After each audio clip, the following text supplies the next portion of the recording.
Welcome to What Happens Next, the channel dedicated to having more nuanced conversations about the next chapter of our lives and how we better plan, prepare, and take incremental action towards the life we want to live in our 50s, 60s, and beyond.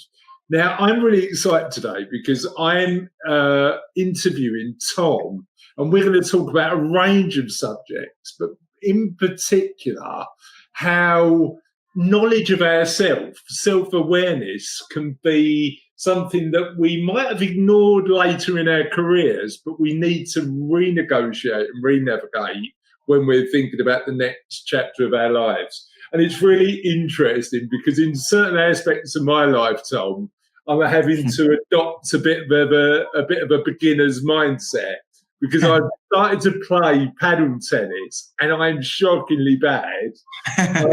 But I'm enjoying the journey of just doing something new where I'm a beginner again.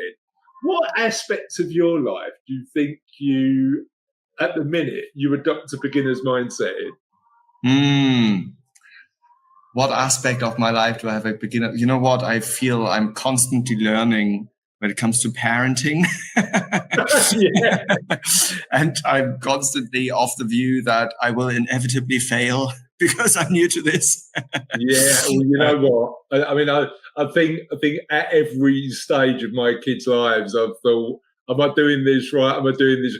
I came in to just an insight into the Dames household. I came into, I'm in my home office today. I'm recording this from my home office. And my daughter was in here, who's 13. And I could hear her sobbing, just crying. So I came in and said, Sophie, are you okay? And she was watching a film called The Bridge to Terabithia, which I've never seen. And she said, Dad, I think this might be the saddest film I've ever watched. And weirdly, I didn't know how to react at the fact that she's really enjoying this film, but crying loudly. And I'm like, I don't know what to do. Yeah. The best thing that comes to mind on the hop is that she is being exposed to the emotion of sadness, which chances are she will be exposed to more often in her lifetime. And it's perhaps a good thing that she's getting to know this emotion when watching a movie, because then she learns how to deal and cope with it. I think the interesting thing about that is, and I'm sure we'll explore that bit, is that process of change and grief and navigating loss in our lives never ends, right? Exactly. To evolve over time. So that's really interesting. For those who are watching this interview, don't know who you are, tell us a bit about you. Yeah, sure. So, I mean, of the many identities there are, I will concentrate on being the host of the Money Mindshift podcast and the head of a campaign that we call Money Mindshift that is sponsored by Aegon. And that is a campaign that is all there to help people live the lives they want with the resources that they have. I'm sure we dig into this a little bit, but in essence, we say that money is an important ingredient for a successful long life, but it is only one of many. And sometimes we oversee the others. So what the others are and how we can sort of consider it in the context of financial management, that's what we are wanting to explore.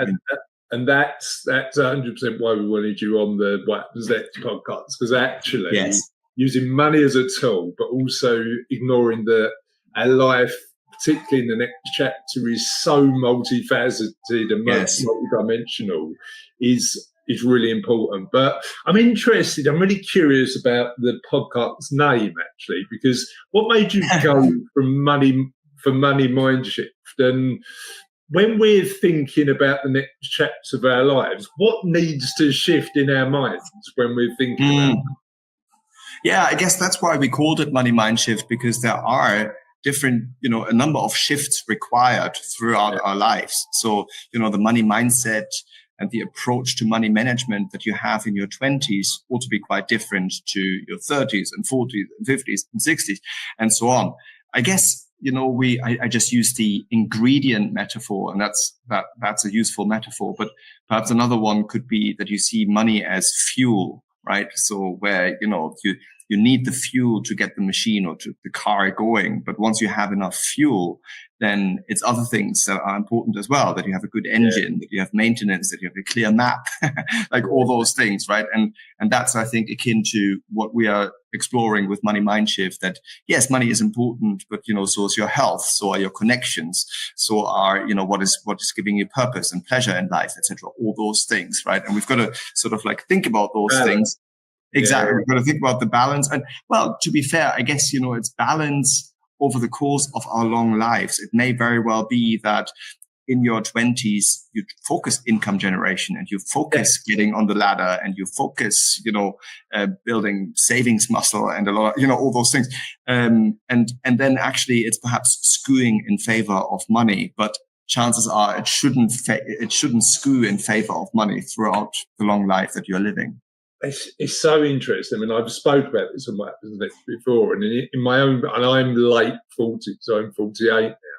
In my own particular personal journey, I think the element that I probably neglected in my 30s and 40s when I was building Savello and building the business and doing the work, certainly I was building up both financial security and wealth, but I was neglecting other elements of my life that I had to make real effort into.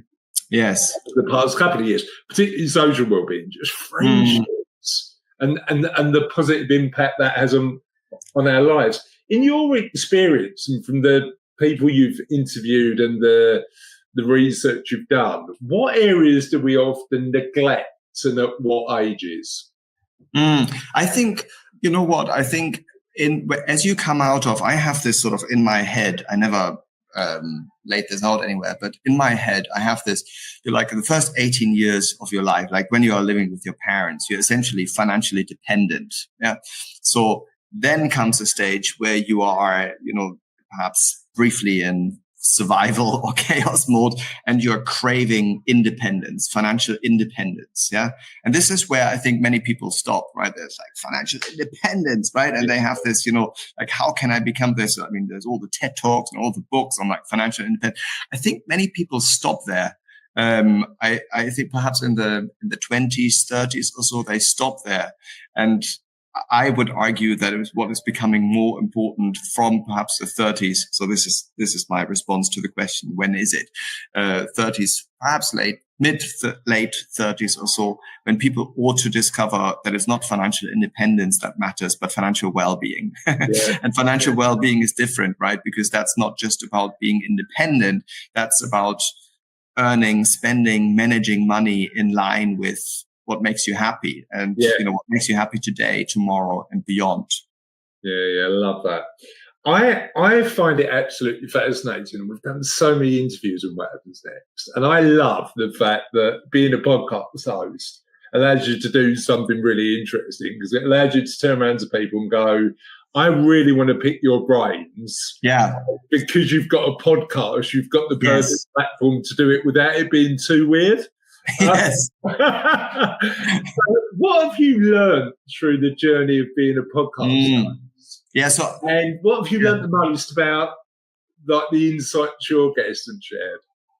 I will say I'm new to this, right? So my background is research. I'm more of a bean counter by training, right? So I sort of like grew into this, and I will say I'm still fairly new. I mean, at the point we're having this conversation, we recorded eight podcasts. We have another 8 in the making, but I'm still fairly new to this. I will say perhaps also because of my background in research, my approach to getting the insights is perhaps different in that I'm very much a sort of like reader type. I sit down and do a lot of research, and I actually get many of the insights in the process of preparing for the interview. And then because you read, I mean, you will find this, Chris, when you prepare, you read differently, and you like look differently at what is their main point, what's the argument, where are perhaps the cracks that are worth exploring, etc.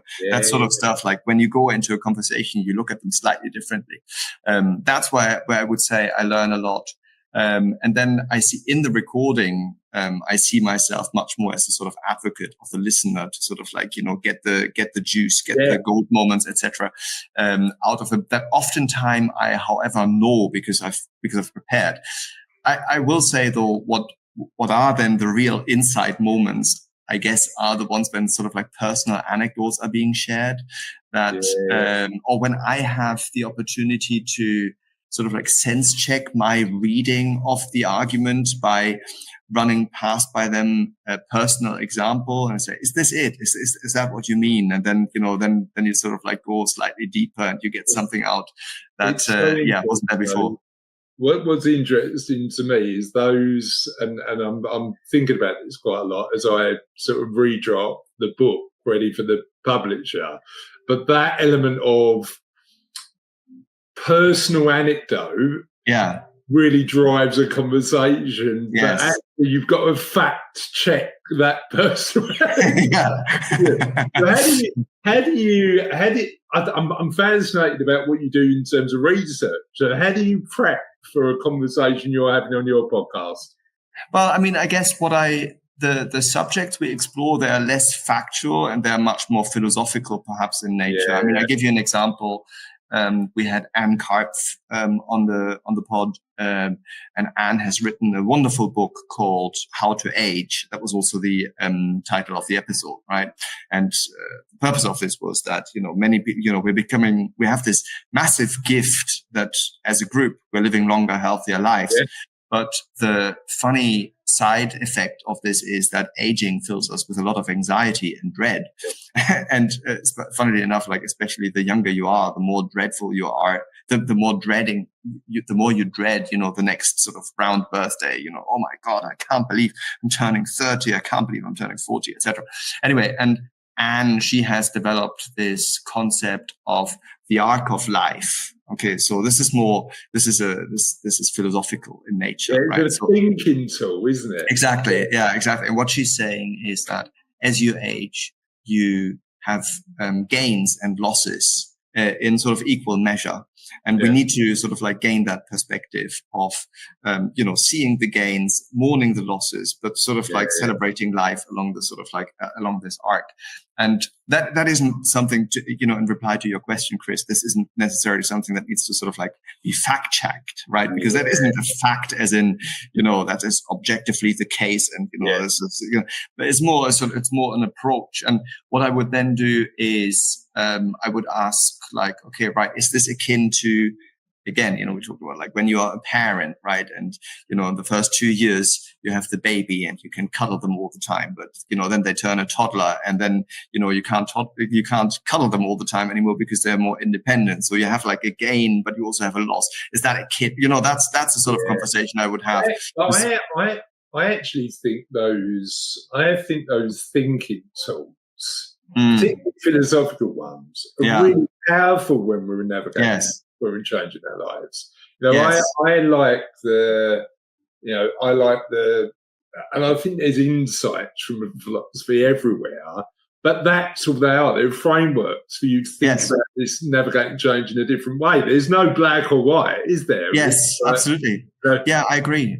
And perhaps we are oftentimes too quick to sort of default to the science, like what does the science tell us or what do we know is objectively true, rather than like take a step back and ask, well, what is the philosophical argument in favor of this, right? But again, I mean, we often live in a culture where you're right, I'm wrong, and actually the reality of the world is there are a lot of greys. There are a lot of bits in the middle. So where do you think we need to have better, more nuanced conversations when we're thinking about the next chapter of our lives? Where do we need more nuance? Where do we, sorry, Chris? Where do we need more nuance? Where do we need to appreciate the shades of grey in the next chapter of our lives? Yeah, I mean, I think what you've just said there with regards to there's a lot of unknown. There are many unknowns, and exploring the unknowns and being mindful that there are the unknowns, that there are perhaps established ways of thinking, and as a result, there are unexplored ways of thinking. I think that is something. I guess, again, as a sort of example, but I'm so similar age, to you. I'm 44, right? You're sort of like, take it perhaps for granted that this is, sort of like peak earning potential, and that this is where you really got to maximize the benefit most from the work you can do. This is when you're fit, when you're healthy. I don't know. I mean, there is of course a kernel of truth in this, but there's of course also the flip side, which is that we live more complex lives nowadays. It's not this sort of 3-stage life. It's a multi-stage life where you have more transition points. You can be productive at different points in your life. It doesn't have to be at midlife. So that's an example, right? Of shades of grey. Yeah, exactly. Exactly. And I think, and I speak about this also in my book, like in terms of money mindset, so it's important to understand your money mindset. But I think the point here is not to say that your money mindset is wrong, right? It's more to sort of like accept that, it probably helps you in a way, right? This is your way of dealing with it, but there will be a kernel of truth. But also be mindful that there's a flip side, that there's that there's another side to the argument that is also true. And I think it's really interesting that old model of learn, earn, and then stop. Yes. I think for many people, they look at that as a model that doesn't suit what they want in their own individual lives. And if it works for you, great. But I think actually challenging that model and saying, if this isn't working for you, you have got other options. And exactly. You get to design the life you want to live. Yes, exactly. It's really interesting, isn't it? Exactly. It can be both liberating as well as a threat at the same time. So, I had we do a monthly event at Savella where we get a bunch of professionals together, and I write a case study once a month, and we explore the case study. And one topic that came up in last month's case study when we were talking about this is that concept of the paradox of choice. If you're empowered to do everything, yes, are you then debilitated because you're like, well, what do I do? I've got all the choice in the world. How would you navigate that from your research? What are the tips, tools, and techniques if retirement or the next chapter of your life feels overwhelming? What can people do to think about the sort of natural next step? Yeah. So this goes to the core of the argument that I develop, that we sort of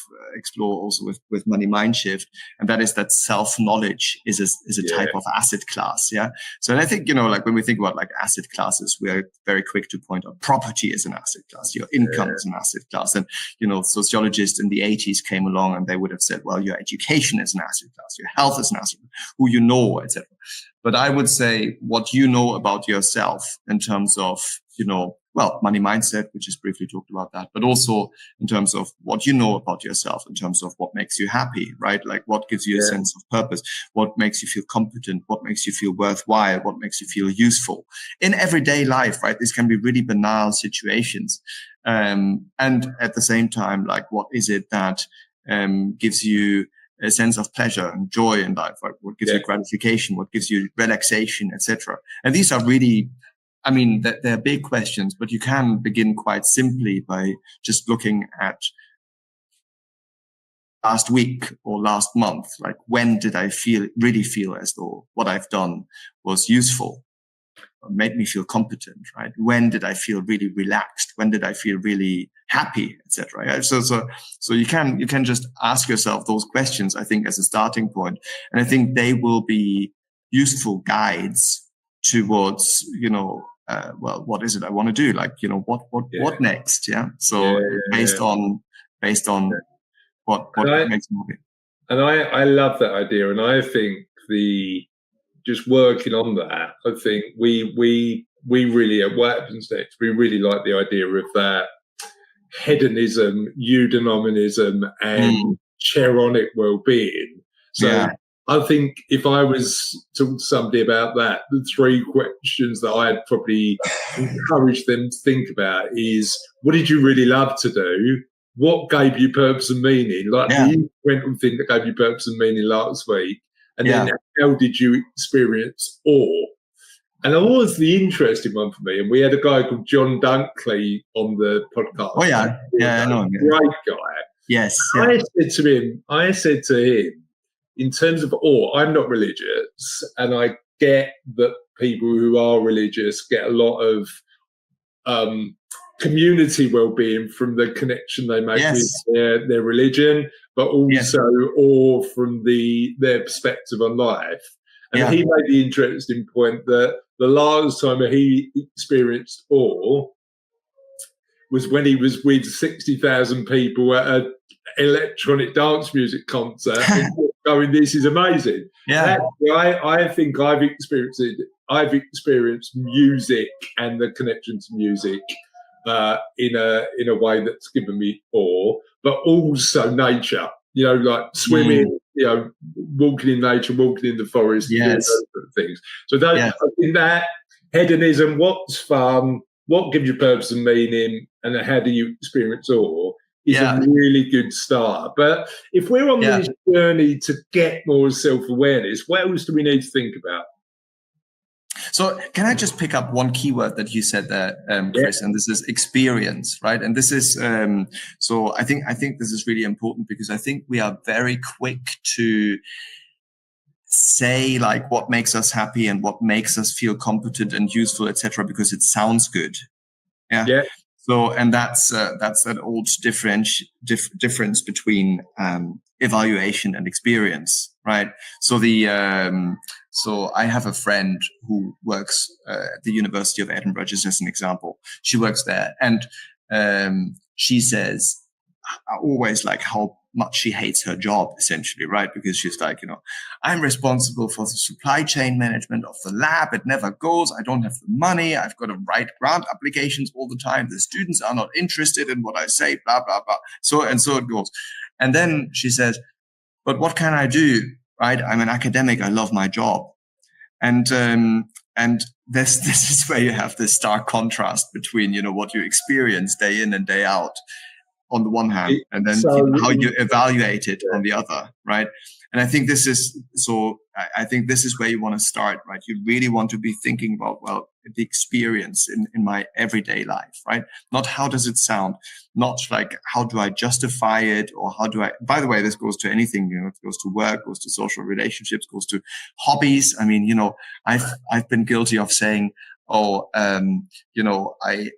love playing the piano because it's sort of, instills my creative spirit. But actually, the experience is just like, I can't find the time in the day. By the time I do it, I sit down, I'm actually, depleted of energies. I don't really enjoy it, right? It sounds good. So, that's another example. So anyway, but that's what I would say, as a starting point. What should we focus on? Our lived experience, or what we think? We should focus on how it really feels, right? I think so. This, all I'm saying here, by the way, has been heavily influenced by Professor Paul Dolan, who is a behavioral scientist and happiness researcher at the London School of Economics.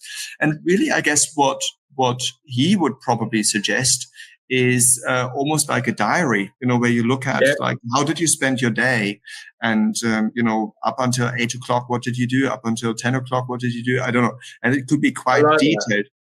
Yeah, exactly. Yeah. Here's the bit that I'm trying to square in my own head, right?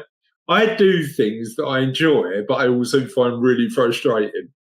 Such as, I mean, I'll talk about work in a minute, because I think work's a really interesting one. Yeah. But let's take, and I seem to be bringing it up at every What Happens Next interview at the minute, paddle tennis, right?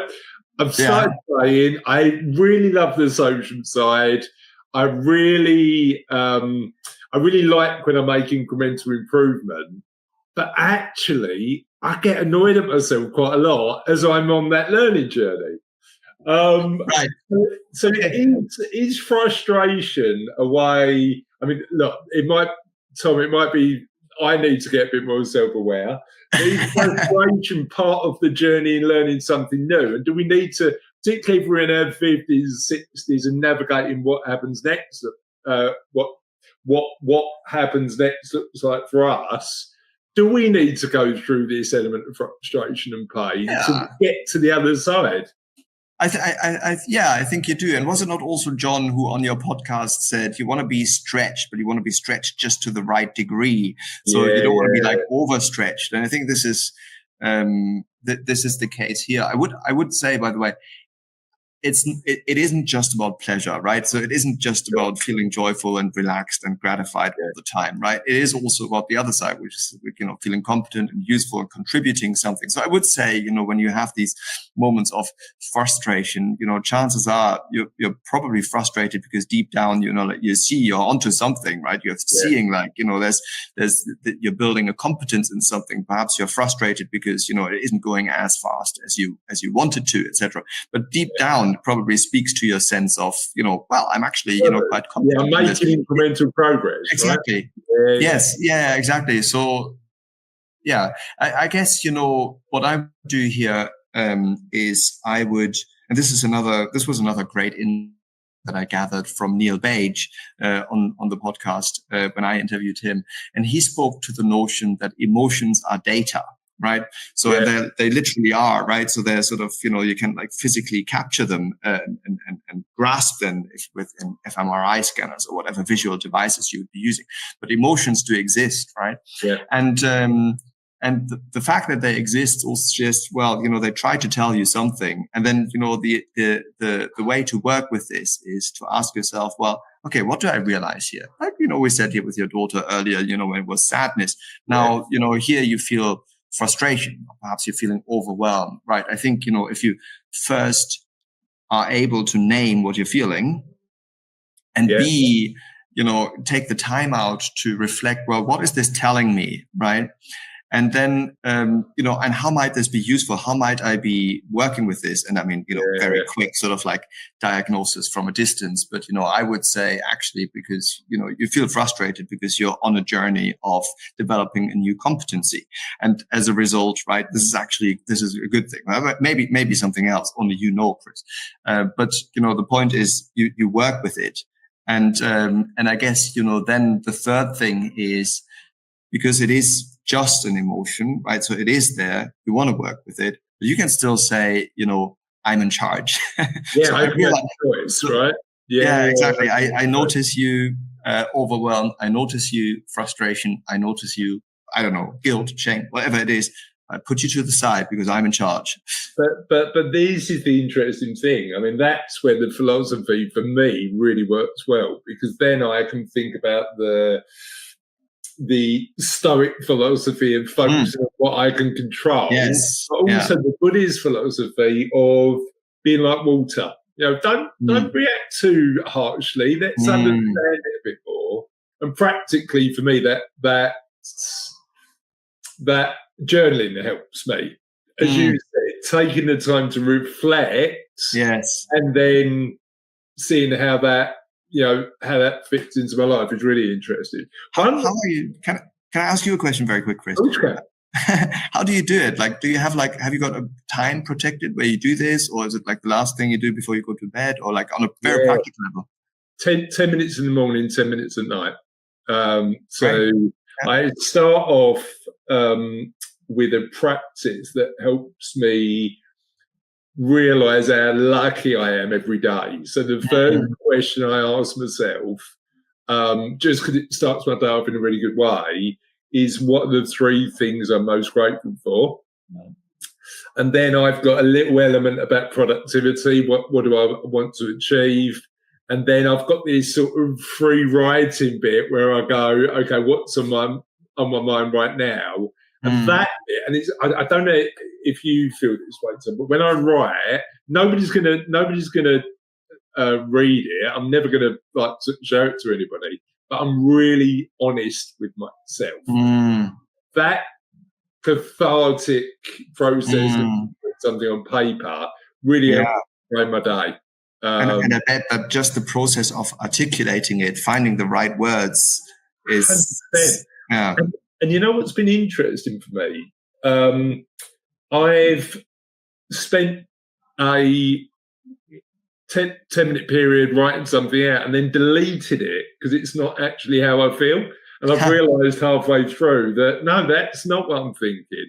But you say that having a habit that allows me to reflect on what's going on. Yeah, that's great. That's really good.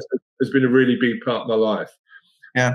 The other thing that I was going to talk about, and this is really interesting, like going back to your friend, that work element. So I'm fortunate. I run my own business. I've got a bit of autonomy in terms of how I spend my time, and I'm really appreciative that not everybody's got this. But for me, I get the chance to look at how I spend my time and go, what do I enjoy?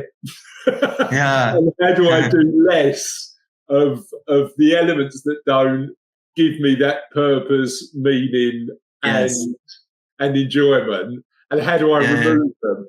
I get completely that not everybody's got that autonomy, right? So, but if they haven't, how do you think, Tom, they can get a bit closer to a working life they enjoy and gives them purpose and meaning?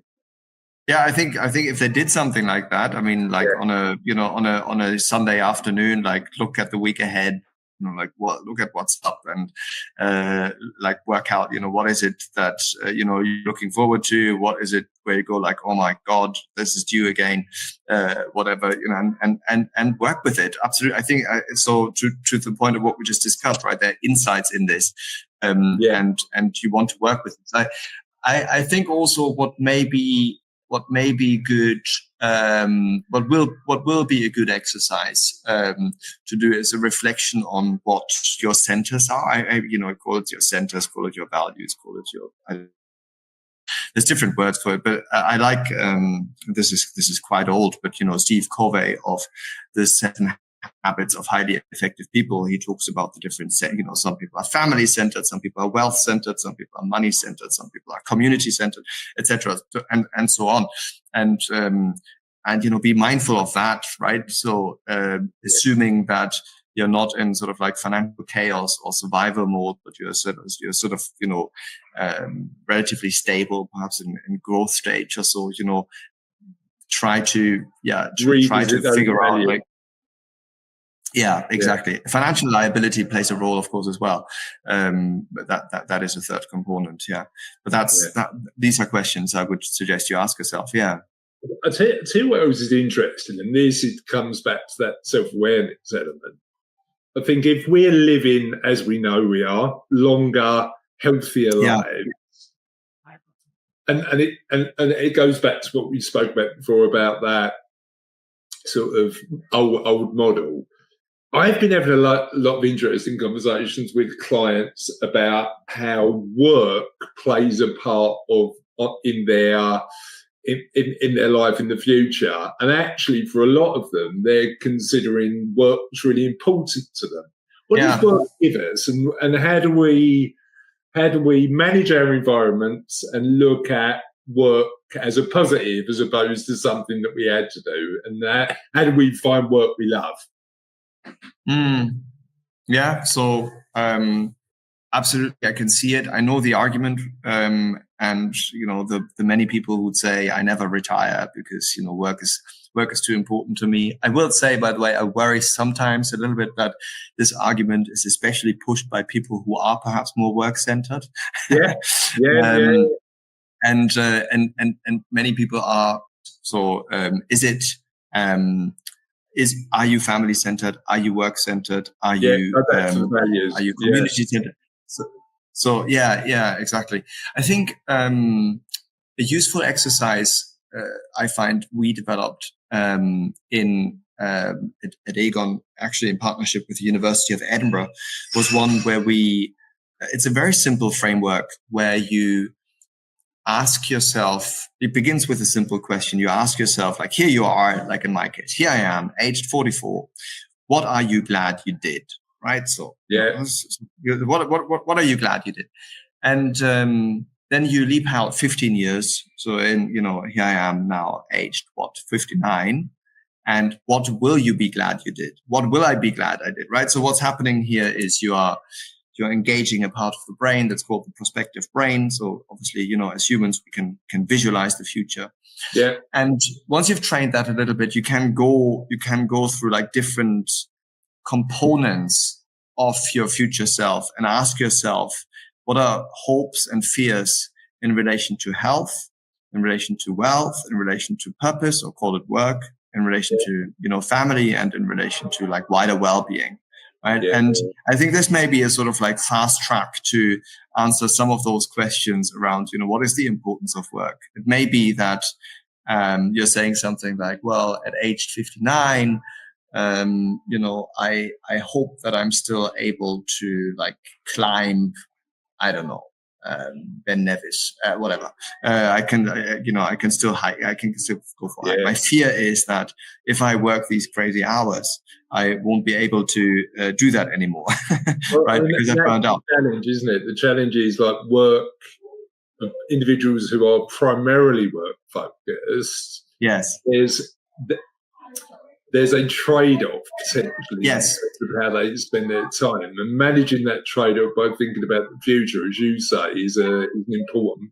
Absolutely. Trade-off is a really, really great keyword here. So, and I think, and this is also why, no one has the answer, right? It's a trade-off between work and family, between, happiness now, happiness in the future, financial security now, financial security in the future. These are all the trade-offs. And the reason this is so hard is because it's on us to work it out, right? I mean, this is individual, isn't it? Yeah. Yeah. Well, I mean, it's political will that it is individual, right? I mean, like 150 years ago, well, we didn't have this problem 150 years ago so much, but let's say 50 years ago, we had a big welfare state, right? And it was kind of like the message was, well, when it comes to future planning, we look after you, don't worry about it. Of course, now the onus is on you, right? So it's about you and yourself. So like it or not, but you are in charge, right? And this is again why I think, this notion of self-knowledge is so important, right? Because it is you, like it or not, who is in charge, and only you can work out like how to make those trade-offs. And we cannot, neither you, Chris, nor I can give you the answer, but we can, like a coach, perhaps give you the sort of guardrails and the scaffold, the variables you should be thinking along so as to find the answer. Okay, so let me ask you a question on that, because I'm fascinated by this particular topic. And I get that there's a lot of fair criticism into these happiest countries in the world research. Oh, yeah. It is context dependent, and normally the Western countries and how we define happy is, is a bit of an open forum. But often the Scandinavian countries come out top, right? Yeah. And if you look at the framework for a lot of those Scandinavian countries, they typically follow a theme of social democracies where there's a bit more collective culture than individual. Yes. Do you think we can learn from that about how we transition in our lives, and if so, what? I do worry about this, what we just talked about. And Nicholas Rose, who's an old sociologist at the London School of Economics, he called it the regime of the self, right? So I worry about this regime of the self. The individualistic nature of the UK and America, and whether it's actually good for our well-being. Yes, absolutely. And I do worry that we dismiss collective responsibility and oversee the benefits of redistribution, etc. I think so. This is, to be honest, I mean, back to your like Stoic philosophy, right? I do worry about this a little bit, but at the same time, we can't control it exactly.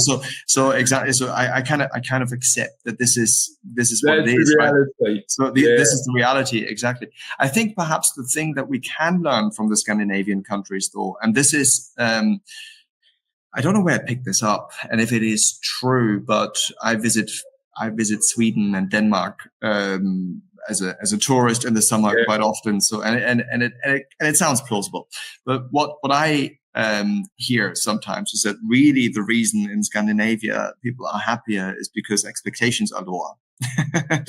And I think that may be that, if you don't, I think, the polar opposite may be the US, where oftentimes you get the message like, you only need to believe in yourself, and then you make, this is like, a psychologist or behavioral science, this is nonsense, right? Yeah. Believing in yourself isn't good enough, right? You need a fair bit. So anyway, but if expectations are lower, and it is okay to be average, and you deserve the support and the good life because you're average, then I think we can learn something from that, and that is of course something that is in our control. The lower. I think there's a really big argument, Tom, to say you don't need to be exceptional to be happy, right? You don't need to be exceptional to be happy. Actually. And it's really interesting because I probably fall foul of this. My wife, Cassie, is brilliant at turning around and going, you do realise how lucky you are. Do you know what I mean? It's that element. And I think actually having other people in our lives to frame it in a way where you go, look what you've got, is really interesting. I absolutely agree. Self-awareness doesn't come for some of us, or actually for many of us, easy. So how do we get better at getting more self-aware? Yeah, so I think something that you've done, that you described there, how you do it, I think is really good. So you made a habit out of it, right? So you build a bit of a routine out of it, around it. And of course, the good thing then is that when it's a habit, you don't question it. You just do it. Yeah. Just do it, don't you? So exactly. And that's very good. I mean, like from a behavioral point of view, right? That's really good. Another thing you've done there, of course, is by sharing it, right? By sharing the commitment to it, you're not only committing, you're also making it a social thing, right? Yeah. So now, like you're kind of like building a little bit an environment that sort of nudges you now to really do it, right? So I think this is, if you're new to this, if you're wanting to do this, right, then, sharing with your partner that, practicing gratitude or practicing, self-awareness, etc., is something you want to do. By sharing it, you make it a commitment, and then perhaps you get the environment where, as a result, this is being facilitated.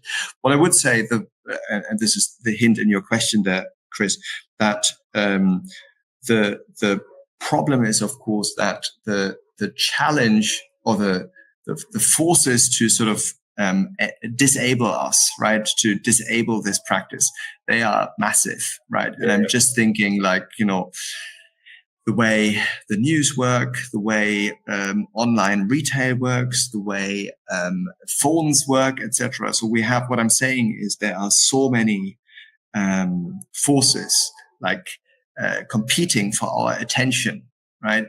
That focusing the thing that really matters is really hard. I love it, by the way, in the English language, you say you pay attention. Yeah. So in Germany, you would say you give attention, or you give attention, you would say, right? In English, you say you pay attention. And I think that is a beautiful way to illustrate that attention is a scarce resource. Yeah. So we've got to be economic with it. I cannot play Monopoly with my kids and answer work emails at the same time. Yeah. I cannot, have a conversation with my wife and enjoy the music at the same. I can't. So to pay attention to one thing inevitably means I'm not paying attention to something else. And I think this is also part of self-knowledge, to be aware of the various very clever mechanisms that know exactly how to get our attention and how to detract us from paying attention to the things that really matter. 100%. I mean, it's so interesting, isn't it? I think there's so many distractions in modern life that can guide us along the way that actually doesn't enhance our well-being. Yes. I often think of that in terms of environments. What's in our environment, and how do we manage that environment?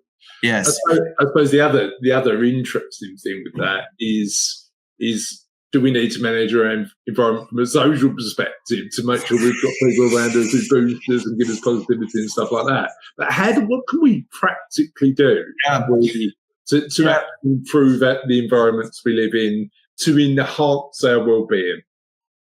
Yeah, so unfortunately, self-awareness on its own won't do it. So it's a bit of an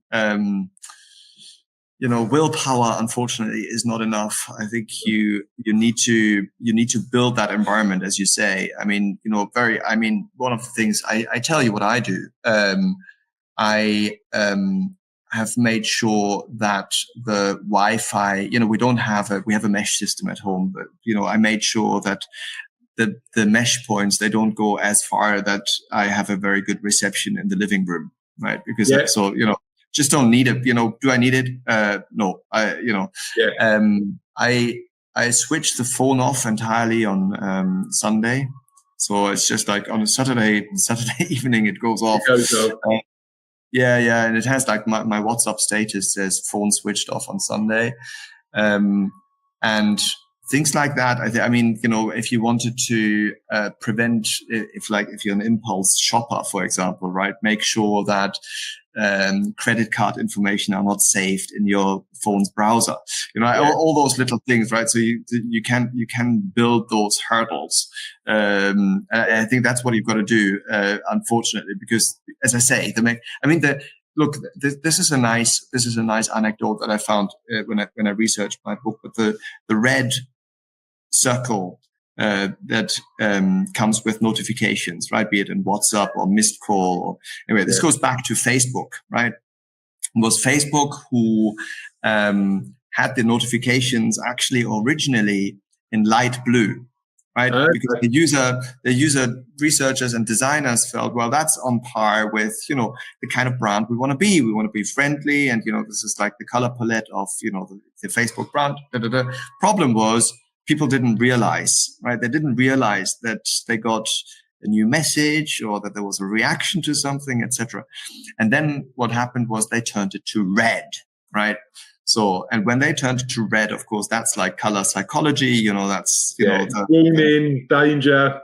Exactly. It immediately attracts our attention, right? And now, of course, you have this blasted red button, you have this red circle, you have this everywhere, right? And this is just like one tiny example of, how they are like, how they know something about us that we don't know, right? And we've got to, and this is part of the self-knowledge, part of the self-awareness that we've got to gain. But I do think just being aware isn't good enough. You've got to make very practical consequences, such as, switch the phone off or make sure it doesn't extend. I have mine on permanent do not disturb, so I don't get any notifications. Good. Which is an interesting one. And I did that after I read a book. And I think the author's Nur Eyal called Hooks. Yes, it talks about all of these techniques that certainly tech firms are really amazing at for their own benefit, but actually have an impact in their life. I love a book, Tom. I absolutely adore a book. But what would be your top 1 or 3 books that you'd recommend people? So I'm going to give one as a start to 10, right? Sure. My book that I think I would read if I was thinking about my own self-awareness is Mindset by Carol Dweck. That's my go-to book, because I think self-awareness for me starts with that perspective on the world in terms of whether I've got the ability to learn or not. I'm pretty conscious that somebody with a closed mindset probably wouldn't read the book anyway, but that's my recommendation. I think Mindset changed, funny enough, it changed the way I parented, because actually I used to tell my kids they were smart, and then I realised actually I wasn't focusing effort I wasn't focusing the effort they made to learn. So my book for 10 would be Mindset by Carol Dweck. Very good. Well, since we talked a lot about his work in this conversation, I would say Paul Dolan's Happiness by Design. Yeah, it's now a bit older, but it's a real good classic, and I go back to it very often. Perhaps in the spirit of philosophy, and I know we talked about this elsewhere, Chris, but I know you also like the work of Alain de Botton and the School of Life. I do. And one of the works I go back to often is it's a little collection of essays called What They Didn't Teach You at School, I think is the title. So it's just a really nice sort of overview of all the things, you know. I think the School of Life in terms of content is 100% worth looking. I mean, their YouTube channel's good. The book's good. I've seen so many interviews of Alain de Botton where you go, "Oh, that's interesting. That's a really perspective. I love it." Exactly. So I'm going to share one, and again, this goes back to the habits and practice stuff. One that I really like was a book called The Daily Stoic by Ryan Holiday.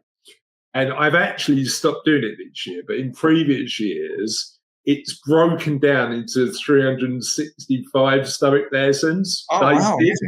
And actually, you just read a paragraph a day, and it gives you an interest in thinking habits. I really like that model of going, I'm not going to read 5,000 words, but I can read a paragraph, and it gives you a bit of an insight into other areas. So last book recommendation, Tom, what would your third one be? So we've got School of Life, we've got Paul Dolan's book. What would your third one be?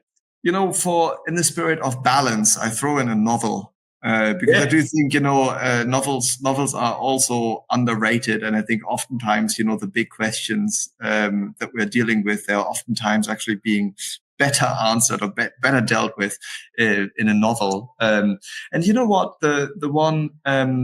I'm reading a good one now, but I'm not sharing that because I haven't finished it, so I can't quite recommend it yet. But, the one I enjoyed was Margot's Got Money Problems or Money Trouble. Ruby Thorpe, I think is the author.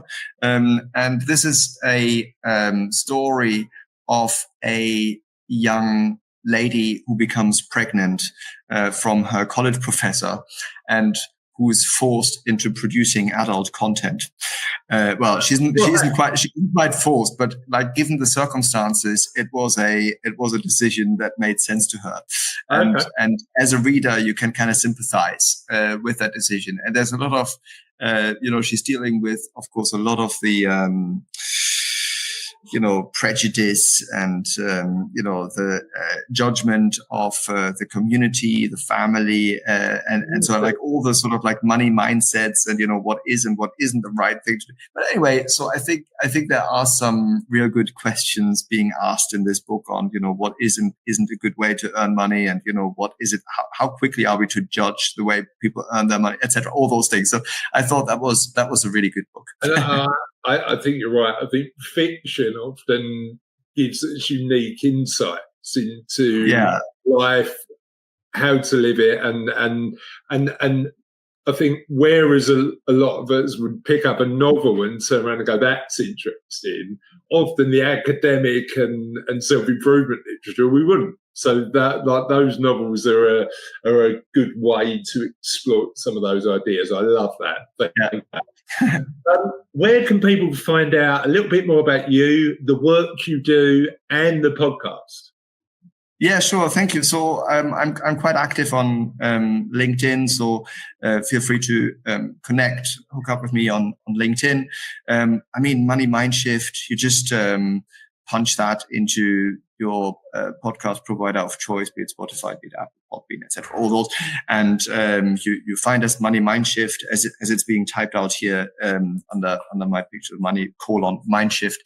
And then, I've got a book. You find that on Amazon and wherever you find books. So these are the three routes to my thinking, I suppose. And we'll put all of the links on all of the show notes. If you're watching this on YouTube or it's on Spotify, you'll find all of Tom's amazing work. Tom, thank you so much for joining us today and sharing your insight. It was a joy. Thank you so much for